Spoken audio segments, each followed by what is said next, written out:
Olá, vamos para mais algumas afecções. Agora vamos falar das otorrinolaringológicas, mais voltada para o ouvido.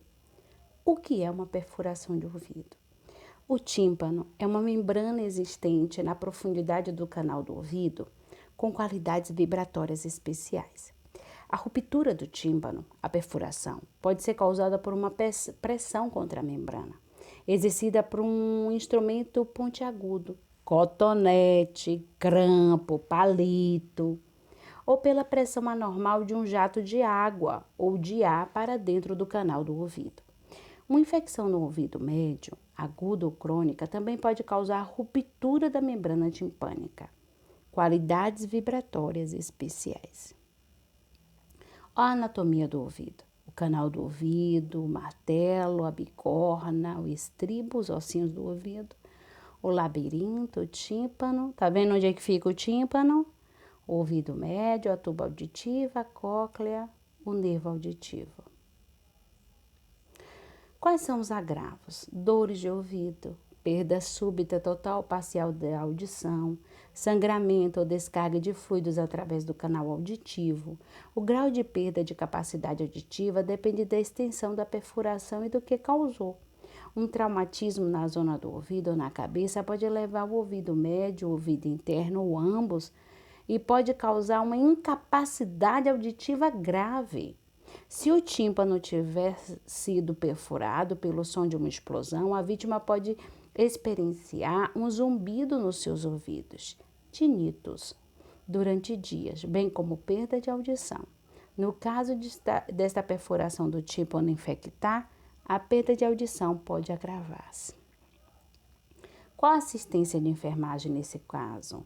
Quando o tímpano é perfurado, o ouvido interno e o ouvido externo ficam sem proteção e, consequentemente, tem grande possibilidade de ter uma infecção. É importante manter o ouvido seco e proteger com algodão embebido em solução oleosa ou com tampões especiais para evitar a infecção. Nos casos de uma simples infecção, podem ser tratados com gotas óticas, com antibiótico. Normalmente, em perfurações simples, o tímpano pode ser curado sem tratamento em algumas semanas. A pessoa já poderá sentir a melhora. Mas se for uma perfuração mais profunda, será necessário que a pessoa recorra a um cirurgião. Timpanoplastia é o nome da cirurgia. O que é um corpo estranho? Corpo estranho em otorrinolaringologia é qualquer material inanimado ou animado que se encontra em cavidade nasal, seios paranasais, orofaringe, conduto auditivo externo e que não faça parte dessas estruturas e condições normais. Geralmente são introduzidos voluntariamente pela população pediátrica ou institucionalizada. O povo já gosta de botar feijão, milho no nariz, no ouvido e tudo. Em algumas particularidades, como os que se localizam em vias aéreas superiores ou quando se trata de pilhas alcalinas, constituem verdadeiras emergências. Os corpos estranhos de meio acústico externo, MAI, são os mais frequentes na área de otorrinolaringológica e ocorrem em qualquer idade, embora 55% das ocorrências sejam em crianças. Ó, inseto no meato acústico externo, tá vendo? Quais são os agravos decorrentes a isso? Um corpo estranho no canal auditivo externo geralmente provoca uma sensação estranha ou desconfortável e a audição desse ouvido pode ser afetada. Pode existir dor se o objeto lesar o canal auditivo ou um tímpano ou se causar uma infecção do canal auditivo externo, otite externa. Pode existir zumbidos e, por vezes, tosse seca persistente. Se um inseto se introduzir no canal auditivo externo, a pessoa pode ouvir um zumbido ou sentir comichão, e o inseto pode picar ou morder no interior do canal auditivo. Como é a assistência de enfermagem? O acidentado com objeto estranho no ouvido deve ser deitado de lado com o ouvido afetado para cima. Se o objeto for visível, pode-se tentar retirá-lo delicadamente para não forçá-lo mais para dentro. com as pontas dos dedos. Se o objeto não sair ou houver risco de penetrar, mais deve-se procurar um socorro especializado.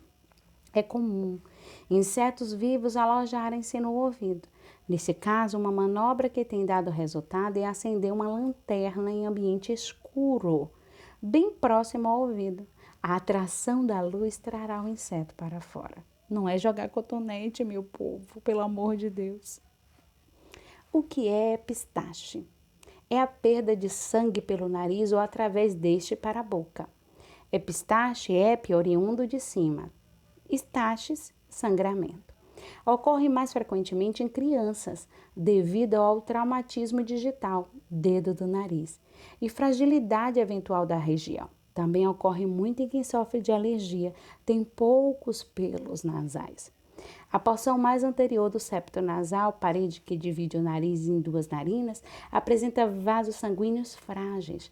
A maioria das epistaxes ocorre em crianças ou adultos jovens na porção anterior do septo, onde esses vasos sanguíneos sofrem lesão pelos fatores citados. Olá, região anterior do septo nasal, sangramento mais frequente, artérias do septo nasal e artéria carótida esquerda. Quais são os agravos? Algumas vezes é necessário realizar um tamponamento nasal, nas mais variadas formas, algodão, gás, esponjas ou materiais expansíveis, por um período de 24 a 48 horas. Quando retirado, geralmente as feridas já estão na fase de cicatrização. Pacientes com doenças da coagulação sanguínea ou uso crônico de medicamentos que afetam a coagulação, aspirina, anticoagulantes orais ou injetáveis, devem ter suas dosagens adequadas ou suspensas, momentaneamente. Pacientes em quimioterapia, com leucemia ou pós-radioterapia, sofrem frequentemente com epistaxe e devem procurar o especialista. Sangramentos de maior proporções, mais prolongados ou com manutenção do sangramento, mesmo com o tampão, podem ser tratados com cirurgia para ligadura ou eletrocauterização destas artérias sob anestesia geral. E a assistência? A maioria das epistaxes tem resolução espontânea, em aproximadamente 10 minutos, e não necessitam atendimento médico.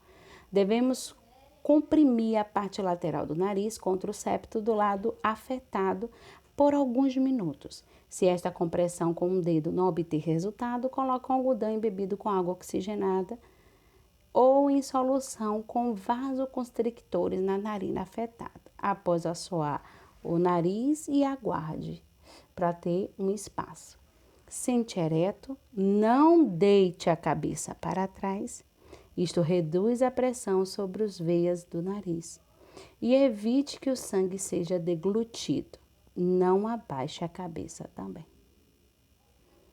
Muito obrigado e paramos por aqui. Cuidem do nariz e do ouvido de vocês. Tchauzinho!